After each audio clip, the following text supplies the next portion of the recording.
We're effectively run in this country via the Democrats, via our corporate oligarchs, by a bunch of childless cat ladies who are miserable at their own lives and the choices that they've made, and so they want to make the rest of the country miserable too. And it's just a basic fact. You look at Kamala Harris, Pete Buttigieg, AOC, the entire future of the Democrats is controlled by people without children. Well, holy hell, folks. Let's dive into this train wreck of a situation with JD Vance, shall we? Adam Parkhomenko here, and boy, do we have a doozy of a story for you today. JD Vance isn't just showing his ass on the national stage. He's doing it in a way that's downright terrifying, although the former is as well. His recent antics have raised eyebrows, and for damn good reason. Buckle up, because we're about to unravel why this guy's policies could be a catastrophe for American families and democracy as a whole.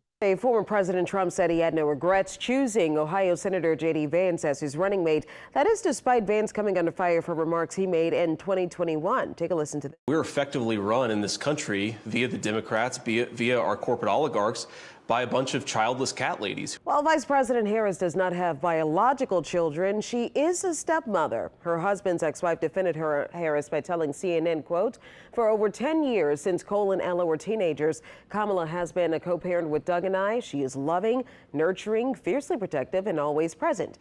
Transportation Secretary Pete Buttigieg called the comments hurtful, saying he and his husband were facing a difficult adoption process at the time. Arizona Senator Mark Kelly, who has been floated as a potential VP pick, also responded.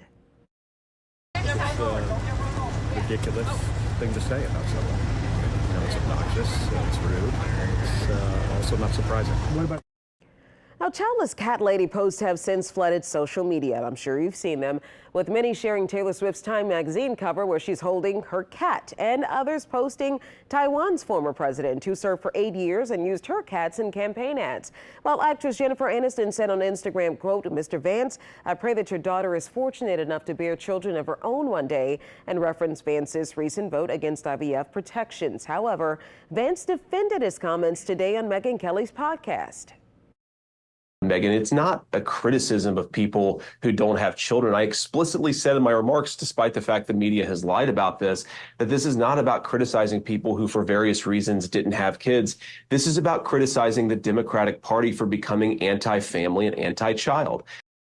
Now, historically, 5 U.S. presidents never had children, including founding fathers James Madison, George Washington. Washington viewed it as a positive once, writing, "I have no child for whom I could wish to make a provision, no family to build in, greatness upon, and my country's ruins."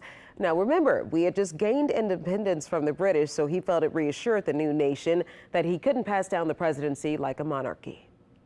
All right, let's break this down piece by piece. JD Vance isn't just another fringe figure in today's GOP. He's become a major player, and his views are nothing short of alarming. His rhetoric and policy proposals are a serious cause for concern, and here's why. First up, let's dive into Vance's stance on women's rights. It's not merely that he wants to impose a nationwide abortion ban, which, make no mistake, is a significant issue in of itself. What's even more troubling is Vance's push for law enforcement to have access to women's private medical records. Yes, you heard that correctly. This isn't just about limiting choices. It's about a massive invasion of personal privacy on an unprecedented scale. Vance and his allies have labeled abortion as a quote-unquote brutal act and are working relentlessly to roll back protections for both women and their unborn children. This kind of rhetoric is not only outmoded, but shockingly harmful, as it disregards the nuanced and often complex nature of individual healthcare needs.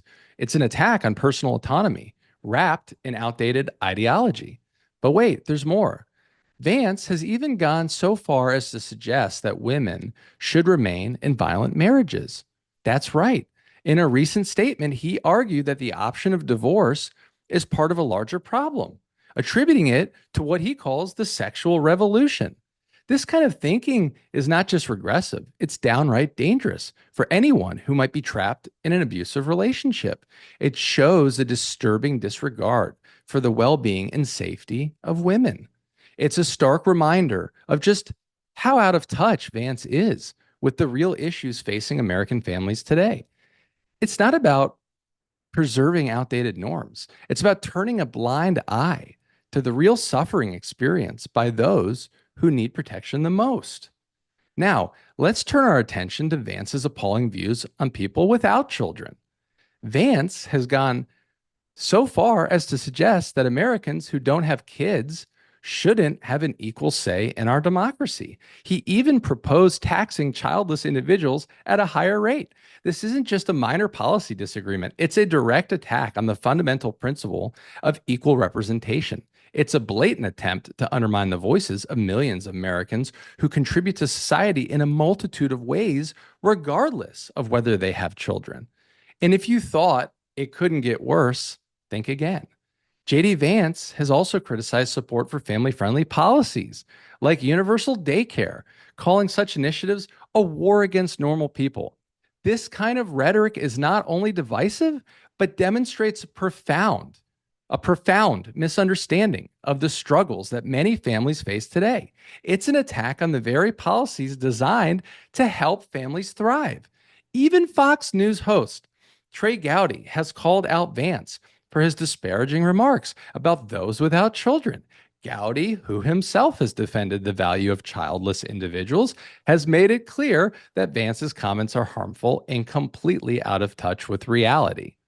With Vance doubling down on these extreme and harmful positions, it's abundantly clear that a Vance-Trump alliance would be disastrous for American values and democracy. It's not just about differing policies. It's about a fundamental threat to our rights and freedoms. The combination of their extreme views could lead to unprecedented levels of inequality and injustice.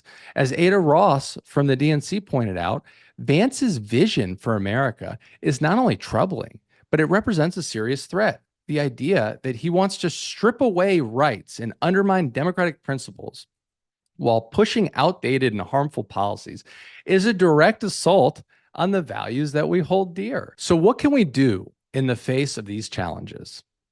It's up to all of us to stand firm against these regressive policies and fight for a more inclusive and compassionate America. Make sure you're registered to vote, stay informed, and most importantly, use your voice to safeguard our democracy and advocate for the values that support every American. Thank you so much for tuning in. If you found this video informative, please be sure to like, share, and subscribe for more updates. Let's keep pushing for a fair and just society together.